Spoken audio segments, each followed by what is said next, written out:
आज का पहला अपडेट चीन द्वारा ऑपरेशन सिंदूर के दौरान पाकिस्तान के एयरबेस पर J-10CE टेक्निकल एक्सपर्ट भेजने को लेकर है।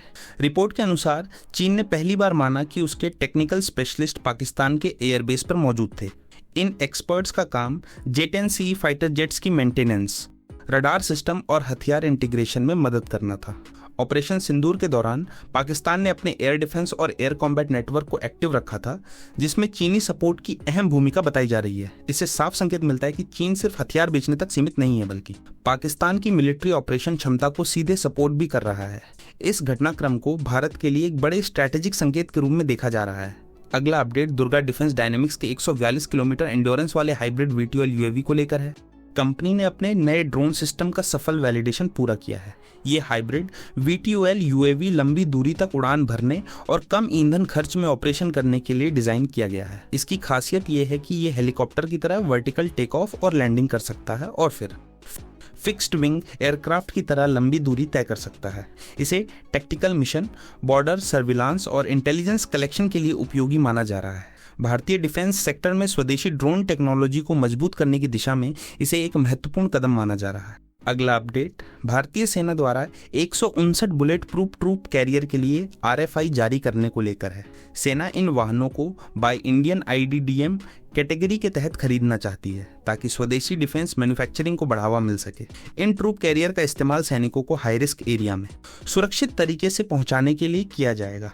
वाहनों में बैलिस्टिक प्रोटेक्शन, माइन रेजिस्टेंस और कठिन इलाकों में बेहतर मोबिलिटी जैसी क्षमताएं मांगी गई हैं। सेना का फोकस ऐसे प्लेटफॉर्म पर है जो भारतीय परिस्थितियों में बेहतर प्रदर्शन कर सकें और घरेलू कंपनियों द्वारा बनाए जाएं। इस कदम से भारतीय निजी और सरकारी डिफेंस कंपनियों को नए अवसर मिलने की संभावना बढ़ गई है। अगला अपडेट जॉनेटे JM3 लॉइटरिंग म्यूनिशन को लेकर है। ये नया कॉम्पैक्ट टैक्टिकल स्ट्राइक सिस्टम हाल ही में पेश किया गया है। JM3 को ऐसे मिशनों के लिए डिजाइन किया गया है जहां तेज प्रतिक्रिया और सटीक हमला जरूरी हो। यह लॉइटरिंग म्यूनिशन लक्ष्य क्षेत्र के ऊपर कुछ समय तक मंडरा सकता है और सही समय पर हमला कर सकता है। इसका आकार छोटा होने के कारण इसे आसानी से तैनात किया जा सकता है। इसे border operation, anti terror mission और छोटे टैक्टिकल यूनिट्स के लिए उपयोगी माना जा रहा है। भारतीय डिफेंस सेक्टर में इस तरह के सिस्टम को भविष्य के युद्ध का अहम हिस्सा माना जा रहा है, क्योंकि ये कम लागत में हाई प्रिसीजन स्ट्राइक क्षमता देता है।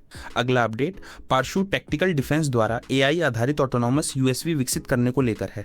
कंपनी ने ऐसे अनमेन्ड सरफेस व्हीकल्स पर काम तेज किया है जिनमें हाई इंडिजिनस कंटेंट होने का दावा किया गया है। ये USV समुद्री निगरानी, पोर्ट सिक्योरिटी और दुश्मन की गतिविधियों पर नजर रखने के लिए बनाए जा रहे हैं। AI सिस्टम के जरिए ये बिना मानव नियंत्रण के भी कई कार्य कर सकते हैं। इनमें ऑब्स्टिकल अवॉइडेंस, ऑटो नेविगेशन और रियल टाइम डेटा शेयरिंग जैसी क्षमताएं शामिल हैं। भारत की समुद्री सुरक्षा जरूरतों को देखते हुए ऐसे स्वदेशी सिस्टम को काफी महत्वपूर्ण माना जा रहा है। इससे विदेशी टेक्नोलॉजी पर निर्भरता कम करने में भी मदद मिल सकती है।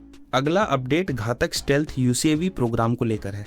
ये फ्लाइंग विंग डिजाइन वाला अनमेन्ड कॉम्बैट एयर व्हीकल भारतीय वायु शक्ति को नई दिशा देने वाला प्रोजेक्ट माना जा रहा है। घातक को स्टेल्थ क्षमता के साथ विकसित किया जा रहा है ताकि दुश्मन के रडार से बचते हुए डीप स्ट्राइक मिशन कर सके। इसमें इंटरनल वेपन बे, एडवांस्ड सेंसर और ऑटोनॉमस मिशन क्षमता शामिल होने की संभावना है। रिपोर्ट के अनुसार ये प्लेटफॉर्म भविष्य में हाई रिस्क मिशनों में मानव पायलट वाले फाइटर जेट्स का दबाव कम कर सकता है। दक्षिण एशिया में एरियल वॉरफेयर के संतुलन को बदलने वाले सिस्टम के रूप में इसे देखा जा रहा है।